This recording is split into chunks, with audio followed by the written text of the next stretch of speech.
एक औरत की ख्वाहिश। राजा हर्षवर्धन युद्ध में हार गए। हथकड़ियों में जीते हुए पड़ोसी राजा के सम्मुख पेश किए गए। पड़ोसी देश का राजा अपनी जीत से प्रसन्न था और उसने हर्षवर्धन के सम्मुख एक प्रस्ताव रखा। यदि तुम एक प्रश्न का जवाब हमें लाकर दे दो तो हम तुम्हारा राज्य लौटा देंगे, अन्यथा उम्र कैद के लिए तैयार रहें। प्रश्न है, एक स्त्री को सचमुच क्या चाहिए होता है?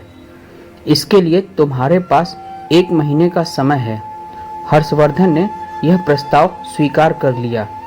वे जगह जगह जाकर विदुषियों, विद्वानों और तमाम घरेलू स्त्रियों से लेकर नृत्यांगनाओं, वैश्याओं, दासियों और रानियों, साध्वी सबसे मिले और जानना चाहा कि एक स्त्री को सचमुच क्या चाहिए होता है।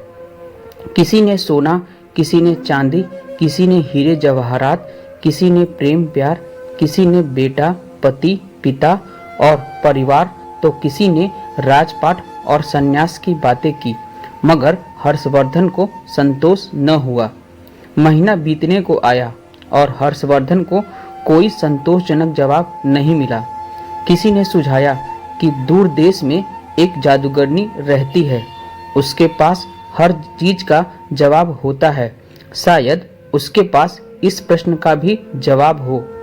हर्षवर्धन अपने मित्र सिद्धराज के साथ जादूगरनी के पास गए और अपना प्रश्न दोहराया।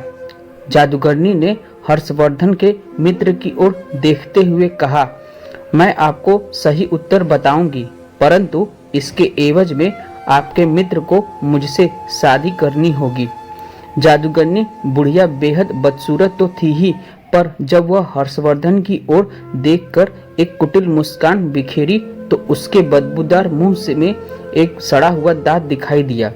हर्षवर्धन ने अपने मित्र को परेशानी में नहीं डालने की खातिर इस शर्त से मना कर दिया।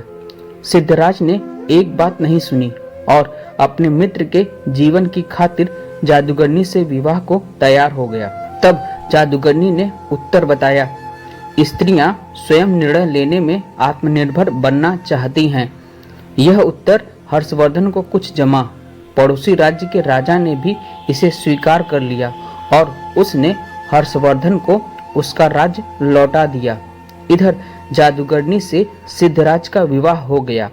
जादूगरनी ने मधुरात्रि को अपने पति से कहा, चूंकि तुम्हारा हृदय पवित्र है और अपने मित्र के लिए तुमने कुर्बानी दी है, अतः मैं 24 घंटों में 12 घंटे तो रूपसी के रूप में रहूंगी और बाकी के 12 घंटे अपने सही रूप में। बताओ तुम्हें क्या पसंद है? सिद्धराज ने कहा, प्रिय, यह निर्णय तुम्हें ही करना है। मैंने तुम्हें पत्नी के रूप में स्वीकार किया है और तुम्हारा हर रूप मुझे पसंद है। जादूगरनी यह सुनते ही रूपसी बन गई। उसने कहा, चूंकि तुमने निर्णय मुझ पर छोड़ दिया है तो मैं अब हमेशा इसी रूप में रहूंगी। दरअसल मेरा असली रूप ही यही है। बदसूरत बुढ़िया का रूप तो मैंने अपने आसपास से दुनिया के कुटिल लोगों को दूर करने के लिए धरा हुआ था। अर्थात सामाजिक व्यवस्था ने औरत को परतंत्र बना दिया है, पर मानसिक रूप से कोई भी महिला परतंत्र नहीं है। इसलिए जो लोग पत्नी को घर की मालकिन बना देते हैं वे अक्सर सुखी देखे जाते हैं। आप उसे मालकिन भले ही न बनाएं, पर उसकी जिंदगी के एक हिस्से को मुक्त कर दे, उसे उस हिस्से से जुड़े निर्णय स्वयं लेने दे।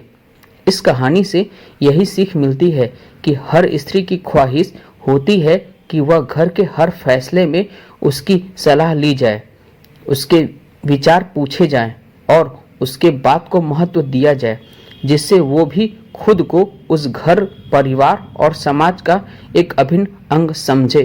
दोस्तों, यह कहानी आपको पसंद आई हो तो वीडियो को लाइक, शेयर और कमेंट करें। धन्यवाद।